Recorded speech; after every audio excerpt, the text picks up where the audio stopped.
Percy Bysshe Shelley. Poet Percy Bysshe Shelley was exhumed in 1822, not long after burial, in order to conform to the Tuscan Quarantine Act. Shelley had been lost at sea while sailing back from Italy, and his body had washed ashore.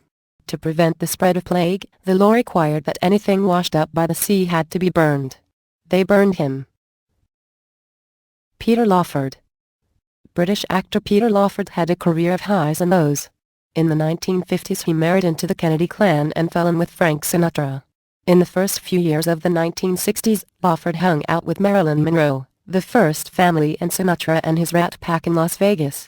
Then it all fell apart, and when his career hit the skids he focused on vodka, painkillers and cocaine.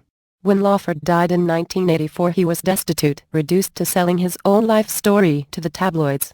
More than 3 years after his ashes were entombed, it turned out nobody had ever ponied up for the cost of his burial. His children and his wife at the time, Patricia Seaton, couldn't agree on who should pay for crypt maintenance, and on May 25, 1988 Seaton removed his ashes and scattered them at sea for a photo spread in the National Enquirer.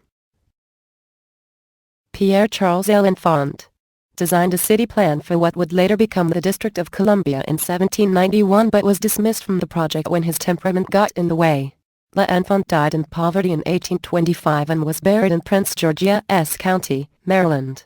His remains were reburied in Arlington National Cemetery in 1909 after a ceremony to honor his contributions. Pope John XXIII. As tens of thousands of faithful applauded in blue kisses, the newly exhumed and mummified corpse of Pope John XXIII, wearing a lifelike wax mask, rolled through St. Peter's Square in a glass casket Sunday and went on permanent display inside Christendom's largest church. The ceremony, exactly 38 years after his death, marked a renewal of the ancient Roman Catholic practice of venerating holy role models by digging up and displaying their remains. It was also a sign of popular and Vatican enthusiasm for the idea of promoting John XXIII to sainthood. At an outdoor mass, Pope John Paul II bowed toward the bronze-trimmed, bulletproof casket as it rested near the altar. The most precious gift left by Pope John was himself, that is to say, his testimony of holiness, the pontiff said in homage to one of his most beloved predecessors in modern times. 16 Vatican ushers in white gloves and grey tuxedos later wheeled the casket into St. Peter's Basilica to the roped-off altar of confessions, followed by a horde of worshippers who inched past the body for 7 hours. Many hoisted young children or video cameras over the heads of those in front. A few wept silently. John XXIII lay on a red damask-covered mattress, his head propped on a pillow. He wore a white lace cassock, a red velvet cape, a red hat trimmed with ermine and red shoes embroidered with gold. His hands were folded in prayer and, like his face, were covered by a layer of wax. "The corpse is perfectly mummified," said Nazareno Gabrielli, the Vatican chemist who re-embalmed it using an undisclosed formula over the past 5 months. "But the sculpted, flesh-colored mask was needed," he said, "because the face has lost too much fat and no longer resembles that of the jowly pontiff." The quality of this handiwork was in the eye of the beholder. Some worshippers, not knowing of the mask, thought they were looking at the Pope's wrinkled face and familiar beak nose. Others were not impressed. "It made me think of Madame Tussaud's wax museum," said Dr. Gennaro Goglia, who embalmed the Pope immediately after his death in 1963.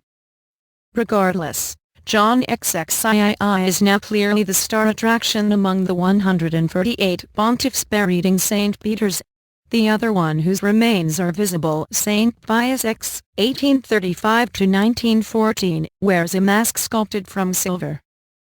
Public veneration of corpses and body parts of holy men and women has been a controversial but enduring feature of Catholicism since its earliest days, often opposed on the ground that such reverence should be given to God alone. Several Vatican officials said privately that they found the display distasteful and questioned whether the late pontiff would have approved. But John Paul II has promoted such forms of devotion, and Sunday's worshippers said they were eager to see the body of the good Pope, as John XXIII was widely known. Ronnie Van Zant. Orange Park. Nearly 23 years after Leonard Skinner, rock singer Ronnie Van Zant and guitarist Steve Gaines were laid to rest at Jacksonville Memory Gardens, vandals broke into a tomb and disturbed their remains Thursday morning. Authorities did not speculate on a motive, nor whether the intruders may have been deranged fans of Lynyrd Skynyrd seeking a bizarre memento or simply vandals out for a night of destruction. Clay County Sheriff's deputies found Van Zant's unopened casket on the ground about 3 a.m. at the rear of a marble mausoleum on the northern edge of the cemetery grounds next to the Orange Park Mall on Blanding Boulevard. A plastic bag containing Gaines' cremated ashes and an urn also were found nearby, said Mary Justino of the sheriff's office. Investigators checked the ash vault at Jacksonville Memory Gardens on Blanding Boulevard, in Orange Park. The bag had a hole in it, Justino said. At least preliminarily it looks like a very small amount of the remains may have spilled out of the bag when they pulled it from the urn. The ash remains of Cassie Gaines, Steve Gaines' sister and a vocalist with the band, were undisturbed. The Gaines siblings and Van Zant, along with 3 members of the group's road crew, were killed in October 1977 when their twin-engine airplane crashed into a Mississippi swamp. Family members gathered at the cemetery yesterday morning but declined to discuss the incident with reporters. The family is extremely upset, said Justino. They don't understand why, after almost 23 years, anybody would go to this extent to do something like this. There have been a few other minor incidents of vandalism to Van Zant's burial tomb, including the theft in February 1982 of a stone memorial with an inscription by country singer Charlie Daniels. But the break-in of the mausoleum has left the family particularly shaken, Justino said. The family has said they need a day or two to decide whether or not they want to put the casket back in the original mausoleum, with additional security, bury it somewhere else on the property, marked or unmarked, or move it to another burial site, Justino said. Meanwhile, she said, auxiliary deputies will be assigned to guard the mausoleum grounds for the next 2 weeks from 5 p.m. to 7 a.m. should anybody get any ideas to do a copycat vandalism or anything like that. And at the family's request, the cemetery will pay off-duty officers to provide additional security as well for the next couple of weeks, she said.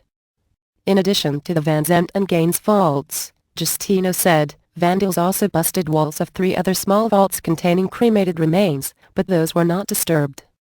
Van Zant's nephew, Ronnie Morris of Jacksonville, said yesterday he was speechless upon hearing the news.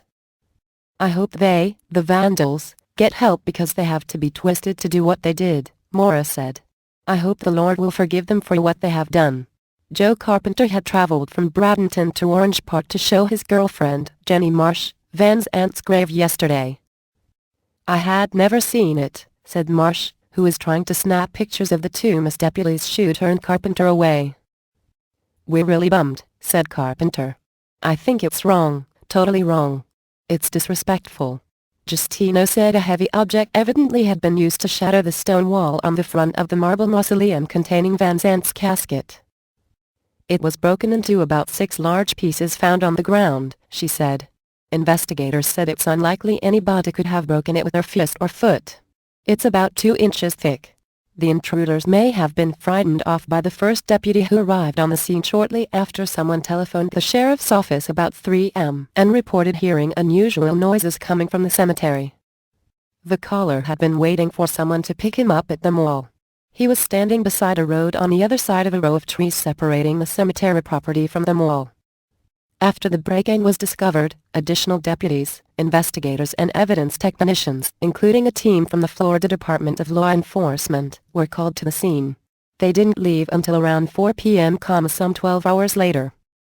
Times Union staff writer Mary Maraghi contributed to this report. Ronnie's body was buried in a concreted grave next to his mother and father. Sam Shepard was convicted of killing his wife in 1954.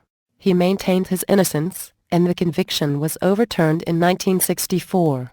He was retried and acquitted in 1966, but by then his life was a shambles and he died within a few years.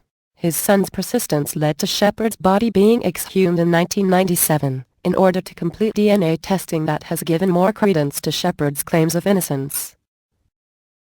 Sammy Davis Jr. Sammy's last wishes were ignored by his wife Altovis. While he wanted his tombstone to read simply, The Entertainer, Altovies changed it to, The Entertainer, He Did It All, Your Loving Wife Altovies. Mother of Tracy, Mark, Jeff and Man. Man was Altovies' son and had never been adopted by Davis. Another ignored wish was that he wanted a closed casket to hide his cancer-ravaged body. Instead, Altovies had an open casket and, according to Tracy, Davis's daughter, hired a photographer to take photos. According to a cemetery caretaker, who witnessed the event when Altovies discovered that Davis's estate owed taxes and was just about bankrupt, she had her husband's body exhumed and removed $70,000 worth of jewelry that had been buried with him. /L. Sitting Bull. The great Lakota warrior and spiritual leader Sitting Bull was originally buried at Fort Yates, North Dakota in 1890. In 1953 his remains were moved to a site near where he had lived on a Standing Rock reservation, outside of Mobridge, South Dakota. As in the case of Abraham Lincoln's body, concrete was poured over his grave to protect it from vandals. Unfortunately, a granite monument placed at the scene has not escaped vandalism. Saint Maria Mozzarella. Maria Domenica was born on May 9, 1837, in Mornese, Alessandria. When she was young, she developed a solid piety and an outstanding common sense and depth of judgment that would show later in life as congregational leader. At the age of 15 she joined the Association of the Daughters of Mary Immaculate and began her apostolate among the young people of her village. When Maria was 23, a serious attack of typhoid had a profound spiritual effect on her. The experience of her own physical fragility deepened her abandonment to God and encouraged her to open a sewing school to educate the girls in work, prayer, and love of God. Thanks to her intense sacramental life and the wise guidance of Fr. Pestrino, Maria made great progress in the spiritual life. On the occasion of Don Bosco's visit to Mornese, October 8, 1864, she said, "A circumflex Don Bosco is a saint and I feel it. A circumflex." In 1872 Don Bosco chose her to begin the Institute of the Daughters of Mary, Help of Christians, the Salesian Sisters. As congregational leader she proved to be a capable teacher of spiritual life, involving other young people in her dedication to the education of women. Maria was cheerful and serene, spreading peace and radiating joy wherever she went. The institute developed rapidly. At her death she left her daughters an educational tradition permeated by gospel values, a circumflex the search for God, whom we come to know through enlightened catechesis and ardent love, responsibility in work, sincerity and humility, austerity of life and joyful self-giving. A circumflex. Maria Domenica died in Nizza, Monferrato, on May 14, 1881. Her incorrupt body is venerated in the Basilica of Mary Our Help, in Turin, Italy. Her feast day is celebrated on May 13.